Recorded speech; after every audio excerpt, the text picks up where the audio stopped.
ಕೆರೆ ಎಷ್ಟು ಮುಖ್ಯನೋ ಕೆರೆಗೆ ನೀರು ಬರುವಂಥ ಕಾಲುವೆಗಳು ತುಂಬ ಇಂಪಾರ್ಟೆಂಟು. ಯಾಕೆಂದರೆ ಬಿದ್ದಂಥ ಮಳೆ ನೀರೆಲ್ಲ ಹರಿದು ಬರೋದಕ್ಕೆ ಕಾಲುವೆಗಳಿರ್ತವೆ.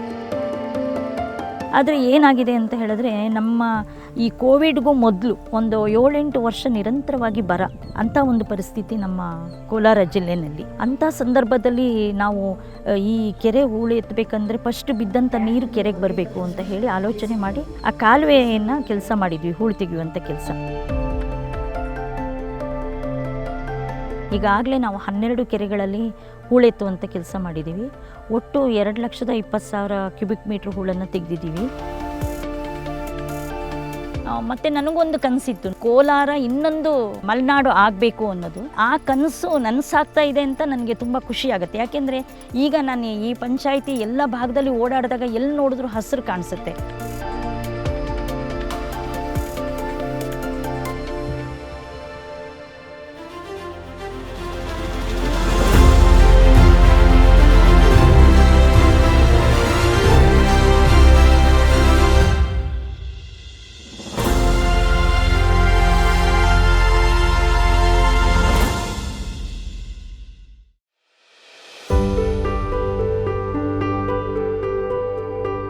ನನ್ನ ಹೆಸರು ಆಶಾ ಅಂತ.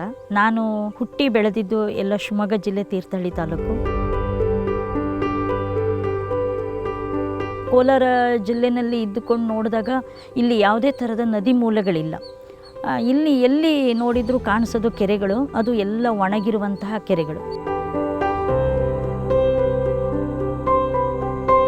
ನಮ್ಮ ಹಳ್ಳಿನಲ್ಲೇ ಮಿಣಿಜೇನಹಳ್ಳಿ ನಮ್ಮದು.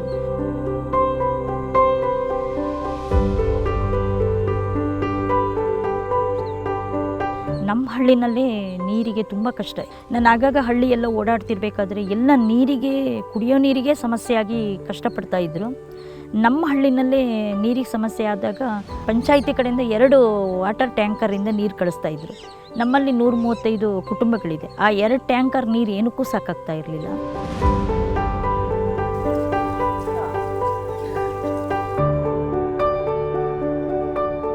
ಹಿಂಗೆ ಆಲೋಚನೆ ಮಾಡುವಾಗ ನಾನೊಂದು NGOದಲ್ಲಿ ಕೆಲಸ ಮಾಡಿದ ಅನುಭವ ಇರೋದ್ರಿಂದ ನಾನೇನು ಮಾಡಿದೆ, ನಾನು ಒಂದು NGO ಮಾಡಿ NGO ಮೂಲಕನೇ ನಾನು ಯಾಕೆ ಸಹಾಯ ಮಾಡಬಾರ್ದು ಅಂತ ಹೇಳಿ ಆಲೋಚನೆ ಮಾಡಿ ಆರೋಹಣ ಗ್ರಾಮೀಣಾಭಿವೃದ್ಧಿ ಸಂಸ್ಥೆನ ನಾವು ಹುಟ್ಟು ಹಾಕಿದ್ದು. ಇದು 2018 ಡಿಸೆಂಬರಲ್ಲಿ ಸೊಸೈಟಿ ಆ್ಯಕ್ಟ್ ಕೆಳಗಡೆ ನಮ್ಮ ಸಂಸ್ಥೆನ ರಿಜಿಸ್ಟರ್ ಮಾಡಿದ್ವಿ ನಾವು. ಇದ್ರ ಜೊತೆಯಲ್ಲಿ ನನಗೆ ಬಯೋಮ್ ಟ್ರಸ್ಟ್ ಮುಖ್ಯಸ್ಥರಾದ ವಿಶ್ವನಾಥ್ ಸರ್ ಅಂತ ಹೇಳಿ, ಅವರು ಜೊತೆಯಲ್ಲಿ ನಾನು ಹಂಚಿಕೆ ಮಾಡಿಕೊಂಡಿದ್ದೆ. ಏಕೆಂದರೆ ಇಲ್ಲಿ ನೀರಿಗೆಲ್ಲ ಇಷ್ಟೊಂದು ಕಷ್ಟಪಡ್ತಾ ಇದ್ದಾರೆ. ನಮ್ಮ ಸುತ್ತಮುತ್ತ ತುಂಬ ಕೆರೆ ಇದೆ. ನಮ್ಮ ಒಂದು ಪಂಚಾಯಿತಿಯಲ್ಲಿ 26 ಕೆರೆಗಳು ಬರ್ತವೆ. ಏನಾದರೂ ಒಂದು ನಾನು ಅಲ್ಲಿ ಇಲ್ಲಿ ಕೆಲಸ ಮಾಡೋದಕ್ಕಿಂತ ಒಂದು ಕಡೆ ಕೆಲಸ ಮಾಡಬೇಕು ಅಂತ ನನಗೆ ಆಲೋಚನೆ ಇದೆ ಅಂತ ನಾನು ಅವ್ರ ಹತ್ರ ಹಂಚಿಕೆ ಮಾಡಿಕೊಂಡಿದ್ದೆ. ಮೊದಲು ನನಗೆ ಅವರು ವೈಯಕ್ತಿಕವಾಗಿ ಒಂದು 10,000 ಹಣ ಕೊಟ್ಟರು. ಏನಂದರೆ ನಿನಗೆ ಓಡಾಡ್ಲಿಕ್ಕೆ ಖರ್ಚಿಗಾದರೂ ಆಗುತ್ತೆ ಅಂತ. ಹಾಗೆ ಒಂದು ಇಂಡಿಯಾ ಕೇರ್ ಫೌಂಡೇಶನ್ ಅಂತ ಅವರನ್ನು ಪರಿಚಯ ಮಾಡಿಕೊಟ್ರು ನಮಗೆ. ಅವ್ರ ಮೂಲಕ ನಮಗೆ ಮೊದಲು ನಾವು ಕೆರೆದು ಕಾಲುವೆಗಳನ್ನು ಹೂಳು ತೆಗೆಯುವಂಥ ಕೆಲಸನ ಪ್ರಾರಂಭ ಮಾಡಿದ್ವಿ.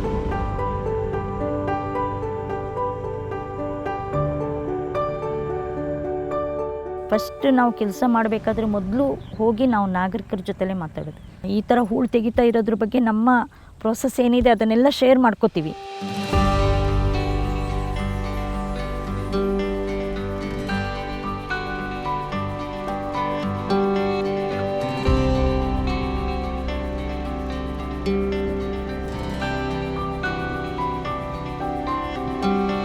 ಅಂದರೆ ಆ ಹಳ್ಳಿನಲ್ಲಿ ರೈತರೇ ಅಂತಲ್ಲ, ಎಲ್ಲರನ್ನೂ ಸೇರಿಸ್ಕೋತೀವಿ. ಮಕ್ಕಳು ಇರ್ತಾರೆ, ಯುವಕರು ಇರ್ತಾರೆ, ಮಹಿಳೆಯರು ಇರ್ತಾರೆ. ಈಗ ನಾವು ಚರ್ಚೆ ಮಾಡುವಾಗ ಜನ ಅಭಿಪ್ರಾಯನ ಹೇಳುವಾಗ ಹೇಳ್ತಾರೆ ಅವರು ಕೂಡ. ವಿರೋಧನಾದರೂ ನಾವು ಸಂರಕ್ಷಣೆ ಮಾಡ್ಕೊಂಡು ಹೋದರೆ ನಾಳೆ ಮುಂದಿನ ಮಕ್ಕಳು, ಈ ಮಕ್ಕಳಿದಾರಲ್ಲ ಇವ್ರ ಮಕ್ಕಳಿಗೆಲ್ಲ ತುಂಬ ಕಷ್ಟ ಆಗುತ್ತೆ. ನೀವು ಬರೀ ಹಣ ಮಾಡಿಟ್ರೆ, ಆಸ್ತಿ ಮಾಡಿಟ್ರೆ ಏನೂ ಮಾಡೋಕ್ಕಾಗಲ್ಲ. ಮತ್ತು ನಾವು ಪಂಚಾಯಿತಿಗೆ ಪರ್ಮಿಷನ್ ತೊಗೋತೀವಿ, ಲಿಸ್ಟ್ ಮಾಡ್ಕೊತೀವಿ ಯಾರ್ಯಾರಿಗೆ ಹೂಳು ಬೇಕು ಅಂತ. ಮತ್ತೆ ನಾವು ಕೆಲಸ ಶುರು ಮಾಡ್ತೀವಿ.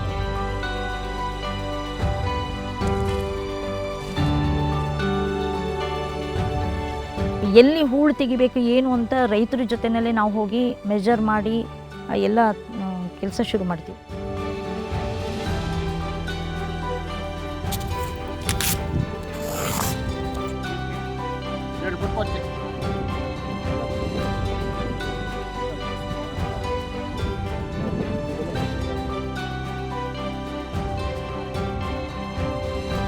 ಈ ಕೆರೆ ಹೂಳು ಎತ್ತಬೇಕಂದ್ರೆ ಫಸ್ಟ್ ಬಿದ್ದಂಥ ನೀರು ಕೆರೆಗೆ ಬರಬೇಕು ಅಂತ ಹೇಳಿ ಆಲೋಚನೆ ಮಾಡಿ ನಾವು ಮೊದಲು ಇನ್ಲೆಟ್ ಚಾನಲನ್ನು, ಕಾಲುವೆಗಳನ್ನು, ಅಂದರೆ ನಾವು ಪೋಷಕ ಕಾಲುವೆ ಅಂತ ಹೇಳ್ತೀವಿ, ಆ ಕಾಲುವೆಯನ್ನು ಕೆಲಸ ಮಾಡಿದ್ವಿ, ಹೂಳು ತೆಗೆಯುವಂಥ ಕೆಲಸ.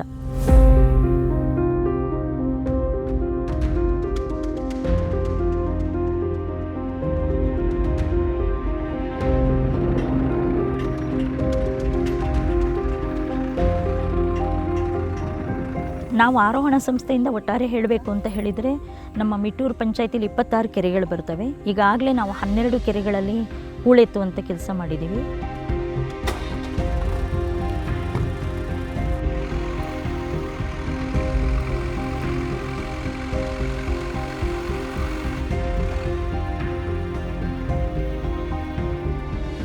ಒಟ್ಟು 2,20,000 ಕ್ಯೂಬಿಕ್ ಮೀಟ್ರ್ ಹೂಳನ್ನು ತೆಗೆದಿದ್ದೀವಿ. ಸುಮಾರು 22 ಕೋಟಿ ಲೀಟರ್ ನೀರನ್ನು ಸಂಗ್ರಹ ಮಾಡುವಂಥ ಸಾಮರ್ಥ್ಯನ ಹೆಚ್ಚು ಮಾಡಿದ್ದೀವಿ ನಾವು ಈಗ ಈ 12 ಕೆರೆಗಳಲ್ಲಿ. ಇದ್ರ ಜೊತೆಯಲ್ಲಿ 10 ಕೆರೆಗಳಲ್ಲಿ ನಾವು 20,850 ಮೀಟ್ರು ಇನ್ಲೆಟ್ ಮತ್ತು ಔಟ್ಲೆಟ್ ಚಾನಲ್ದ ಡಿಸೆಲ್ಟಿಂಗನ್ನು ಮಾಡಿದ್ದೀವಿ.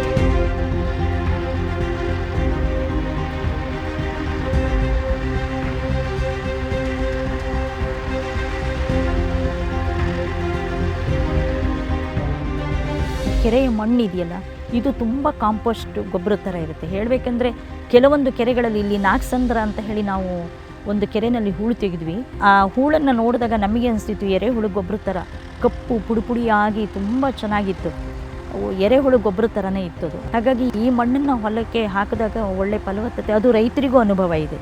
ಹಾಗಾಗಿ ರೈತರೆಲ್ಲ 200 ಲೋಡು 300 ಲೋಡ್ ಅಂದರೆ ಒಂದು 2 ಇಂಚು 2.5 ಇಂಚು ಅಷ್ಟು ಮಣ್ಣನ್ನು ಹೊಸದಾಗಿ ಹೊಲಗಳಿಗೆ ಹಾಕ್ಕೊಂಡಿದ್ದಾರೆ. ಕೆರೆ ಮಣ್ಣನ್ನು ನಾವು ಹೊಡೆಸ್ಕೊಂಡಿರೋದ್ರಿಂದ ನಮಗೆ ರಾಸಾಯನಿಕ ಗೊಬ್ಬರ ಹಾಕುವಂಥ ಪರಿಸ್ಥಿತಿ ಬರಲಿಲ್ಲ. ನಮಗೆ ರಾಸಾಯನಿಕ ಗೊಬ್ಬರಕ್ಕೆ ಹಾಕುವಂಥ ಹಣ ನಮ್ಗೆ ಉಳಿದಿದೆ. ಜೊತೆಗೆ ಬೆಳೆ ಕೂಡ ಈಗ 15 ದಿವಸಕ್ಕೆ ಬೆಳೆಯುವಂಥ ಬೆಳೆ ನಮ್ಗೆ 15 ದಿವಸಕ್ಕೇ ಒಂದು 20-25 ದಿವಸದ ಬೆಳೆ ಅಷ್ಟು ಗ್ರೋತ್ ಆಗಿದೆ. ಅಂದರೆ ಬೆಳವಣಿಗೆ ಚೆನ್ನಾಗಾಗಿದೆ. ಜೊತೆಗೆ ಈಲ್ಡ್ ಕೂಡ ಚೆನ್ನಾಗಿ ಬಂದಿದೆ ಅಂತ ಹೇಳಿ.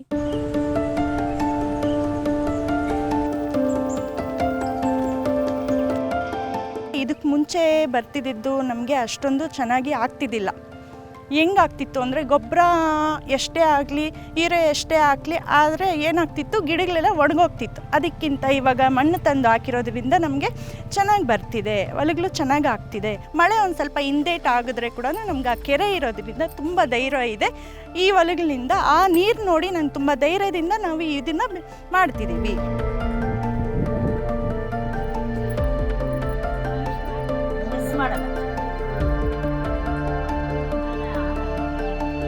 ನಾವು ಕುಡಿಯೋ ನೀರಿನ ಬಾವಿ ಸ್ವಚ್ಛಗೊಳಿಸಿ ಅದಕ್ಕೆ ಗ್ರಿಲ್ಲೆಲ್ಲ ಹಾಕಿ, ರಾಟೆ ಎಲ್ಲ ಹಾಕಿ, ಮತ್ತೆ ಅದು ಮರುಬಳಕೆಗೆ ಯೋಗ್ಯವಾಗಿ ಮಾಡಿಟ್ಟಿದ್ದೀವಿ. ಜೊತೆಗೆ 4 ಹೈಸ್ಕೂಲ್ಗಳಲ್ಲಿ ಮಳೆ ನೀರು ಕೊಯ್ಲನ್ನು ಮಾಡಿದ್ದೀವಿ. ಆ ನೀರನ್ನು ಅವರು ಅಡುಗೆಗೆ ಮತ್ತು ಪಾತ್ರೆಗಳನ್ನು ತೊಳೆಯೋದಕ್ಕೆ ಮತ್ತು ವಾಶ್ರೂಮಿಗೆಲ್ಲ ಅದನ್ನು ಉಪಯೋಗಿಸ್ತಾ ಇದ್ದಾರೆ. 4 ಶಾಲೆಗಳಲ್ಲೂ ಉಪಯೋಗ ಆಗ್ತಾ ಇದೆ. ಈ ನೀರಿಂದ ಆ ನೀರು ನೇರವಾಗಿ ಬಂದು ಸಂಪಲ್ಲಿ ಶೇಖರಣೆ ಆಗುತ್ತೆ. ಅದರಿಂದನೂ ತುಂಬಿರ್ತಕ್ಕಂಥ ಸಂಪಿಂದ ನೀರನ್ನು ಹೋಗಿ ಅದು ಹಿಂಗುಗುಂಡಿ ಅಂತ ಹೇಳ್ಬಿಟ್ಟು ಮಾಡಿದ್ದಾರೆ. ಆ ಹಿಂಗುಗುಂಡಿಯಲ್ಲಿ ನೀರು ಶೇಖರಣೆ ಆದಾಗ ಆ ನೀರಿನಿಂದ ಇಲ್ಲಿ ಸಾಕಷ್ಟು ಅಕ್ಕಪಕ್ಕದ ರೈತರು ಆ ನೀರನ್ನು ಬಳಸ್ಕೊಂಡು ಮೆಕ್ಕೆ, ಜೋಳ ಮತ್ತು ಹಸುಗಳಿಗೆ ಹುಲ್ಲನ್ನು ಬೆಳೆಸ್ಕೊಳ್ತಾ ಇದ್ದಾರೆ. ನಮ್ಮಲ್ಲಿ ಯಾರೆಲ್ಲ ಕೆಲಸ ಮಾಡಿದ್ದಾರೆ ಅಂದರೆ ಒಂದು ಹಳ್ಳಿನಲ್ಲಿ 20 ಜನ, ಒಂದು ಹಳ್ಳಿನಲ್ಲಿ 18 ಜನ, ಒಂದು ಹಳ್ಳಿನಲ್ಲಿ 35 ಜನ, 20 ಜನ, ಈ ಥರ ಎಲ್ಲ ಮಹಿಳೆಯರೇ ಕೆಲಸ ಮಾಡಿರೋದು. ಅವರು ಹೇಳ್ತಾರೆ ನಮ್ಮ ಆರೋಗ್ಯ ಮತ್ತು ನಮ್ಮ ಮಕ್ಕಳ ಎಜುಕೇಷನಿಗೆ ಏನು ಆ ಟೈಮಿಗೆ ಬುಕ್ ಬೇಕು, ಪುಸ್ತಕ ಬೇಕು ಅಂತ ಹೇಳಿದಾಗ ನಾವು ಕಾಯ್ದಿರ ತೆಗೆಸಿ ಕೊಡೋದಕ್ಕೆ ನಮಗೆ ತುಂಬ ಹೆಲ್ಪ್ ಆಯಿತು ಅಂತ ಹೇಳಿ ನಮ್ಮ ಜೊತೆ ಹಂಚಿಕೆ ಮಾಡ್ಕೊಂಡಿದ್ದಾರೆ. ಇವರು ಕಾಲುವೆ ಕೆಲಸ ಮಾಡಿದ್ರಲ್ಲಿ ಸ್ವಲ್ಪ ಹಣ ಉಳಿಸ್ಕೊಂಡು ಅದಕ್ಕೆ ಸ್ವಲ್ಪ ಸೇರಿಸಿ ಓಲೆ ತಗೊಂಡ್ರು. ನಮ್ಮ ಸಂಸ್ಥೆ ತೊಗೊಂಡಾಗ ನಮ್ಮದು ವುಮೆನ್ ಹೆಡೆಡ್ NGO. ಅಂದರೆ ನಾವು 7 ಜನ ಬೋರ್ಡ್ ಡೈರೆಕ್ಟರ್ಸ್ ಇರೋದು, ಎಲ್ಲ ಹೆಣ್ಮಕ್ಳೇ ಇರೋದು. ಎಲ್ಲ ಒಂದು ಏನು ಫೀಲ್ಡ್ ಹಂತದಲ್ಲಿ ಅವರಿಗೆಲ್ಲ ಅನುಭವ ಇರುವಂಥವರೇ ಇದ್ದಾರೆ.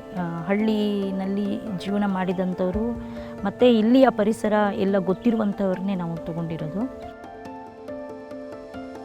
ಈ ರಾಜಕೀಯದ ಒತ್ತಡನೋ ಬೇರೆ ಯಾವುದೋ ಒಂದು ಇದರಲ್ಲಿ ನಾವು ಕೆಲಸ ಮಾಡ್ತಿರ್ಬೇಕಾದ್ರೆ ಬೇಕಂತಲೇ ಕೆಲವರು ಪ್ರಶ್ನೆ ಮಾಡ್ತಾರೆ, ಯಾರು ನಿಮ್ಗೆ ಪರ್ಮಿಷನ್ ಕೊಟ್ಟರು, ಯಾರನ್ನು ಕೇಳಿ ಕೆರೆದು ಹೂಳು ತೆಗಿತಿದ್ದೀರಾ, ಈ ಥರ ಪ್ರಶ್ನೆಗಳು ಬರ್ತವೆ. ಹಾಗಾಗಿ ನಾವೇನು ಮಾಡ್ತೀವಿ, ನಾವು ಒಂದು ಸೂಪರ್ವೈಸರನ್ನು ಇಟ್ಟಿರ್ತೀವಿ. ಪ್ರತಿ ಸೂಪರ್ವೈಸರ್ ಹತ್ರ ರೈತರ ಕಡೆಯಿಂದ ಅಂದರೆ ಜನರ ಕಡೆಯಿಂದ ಡಿಮ್ಯಾಂಡ್ ಬಂದಿರೋ ಒಂದು ಪತ್ರ, ನಾವು ಪಂಚಾಯತಿಗೆ ಕೊಟ್ಟಿರುವಂಥ ಪತ್ರ, ಪಂಚಾಯತಿಯಿಂದ ಅವ್ರು ಪರ್ಮಿಷನ್ ಕೊಟ್ಟಿರೋ ಪತ್ರ, ಇದನ್ನು ಅವರ ಬುಕ್ಕಲ್ಲಿ ಇಟ್ಟಿರ್ತೀವಿ. ಇನ್ನು ಕೆಲವು ರೈತರು ಏನು ಮಾಡ್ತಾರೆ ಅಂದರೆ ಗೊತ್ತಿರುತ್ತೆ ಅವರಿಗೆ, ಸುಮ್ಮನೆ ಇರ್ತಾರೆ. ಆದರೆ ಸ್ವಲ್ಪ ಹೂಳು ತೆಗೆದಿದ್ದು ಮುಗೀತಾ ಬರುತ್ತೆ ಅನ್ನುವಾಗ ಬಂದು ನಮಗೆ ವಿಷಯನೇ ಗೊತ್ತಿರಲಿಲ್ಲ, ನೀವು ನಮ್ಗೆ ಹೇಳಲೇ ಇಲ್ಲ ಅಂತ ಆ ಥರ ಸುಮ್ಮನೆನಾದರೂ ಜಗಳ ಆಡೋದು ಇರುತ್ತೆ. ಈಗ ಅವರು ಮಣ್ಣು ತೊಗೊಂಡು ಹೋಗಲ್ಲ, ಅವರು ವ್ಯವಸಾಯನೂ ಮಾಡ್ತಾ ಇರಲ್ಲ, ಆದರೆ ಅವರೊಂದು ಸುದ್ದಿ ಹಬ್ಬಿಸ್ಬಿಡ್ತಾರೆ.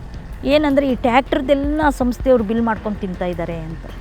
ಹಂಗಾದಾಗ ಯಾಕೆ ಟ್ಯಾಕ್ಟ್ರು ನೀವೇ ಕೊಡಿ, ನಿಮ್ಗೆ ಹಣ ಬಂದಿದೆ ಟ್ಯಾಕ್ಟ್ರದ್ದು ಅಂತ ಹೇಳಿ ಗಲಾಟೆ ಮಾಡೋರು ಇದ್ದಾರೆ.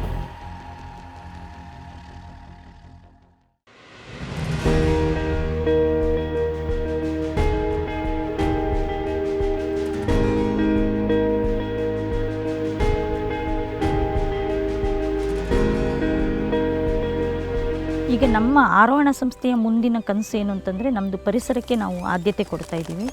ಜೊತೆಗೆ ನಾವು ಈಗ 35 ಕಲ್ಯಾಣಿಗಳನ್ನು ಗುರುತಿಸಿದ್ದೀವಿ. ಆ ಕಲ್ಯಾಣಿಗಳನ್ನು ಪುನಶ್ಚೇತನಗೊಳಿಸಬೇಕು. ಮತ್ತು ಹಾಗೆ 54 ಬಾವಿಗಳಿದೆ ರೈತರಿಗೆ ಸಂಬಂಧಪಟ್ಟಿದ್ದು, ಆ ಬಾವಿಗಳದ್ದು ಪುನಶ್ಚೇತನಗೊಳಿಸಬೇಕು. ನಮ್ಮ ಪಂಚಾಯಿತಿಯಲ್ಲಿ ಸಂಜೀವಿನಿ ಒಕ್ಕೂಟ ಅಂತ ಇದೆ, ಅದರಲ್ಲಿ ಒಂದು 675 ಜನ ಮಹಿಳೆಯರಿದ್ದಾರೆ. ನಾವು ಈಗಾಗಲೇ ಒಂದು 570 ಮಹಿಳೆಯರಿಗೆ 2 ಹಣ್ಣಿನ ಗಿಡಗಳನ್ನು ಕೊಟ್ಟಿದ್ದೀವಿ. ಅದು ಅವರು ಇಷ್ಟಪಟ್ಟಿದ್ದ ಗಿಡಗಳನ್ನು ಕೊಟ್ಟಿದ್ದೀವಿ. ಅವರು ಈಗ ಅದನ್ನು ಪೋಷಣೆ ಮಾಡ್ಕೊಂಡು ಬಂದಿದ್ದಾರೆ. ನಮ್ಮದೊಂದು ಪರಿಕಲ್ಪನೆ ಏನು ಅಂತಂದರೆ, ಈ ಪಂಚಾಯಿತಿಯಲ್ಲಿ ಪ್ರತಿಯೊಂದು ಮನೆ ಮುಂದೆ 2 ಹಣ್ಣಿನ ಗಿಡ ನಾವು ಉಳಿಸ್ಬೇಕು ಅಂತ, ಜೊತೆಗೆ ಒಂದು ಪಂಚಾಯಿತಿಗೆ 1 ಅರಣ್ಯನ ಬೆಳೆಸಬೇಕು ಅಂತ.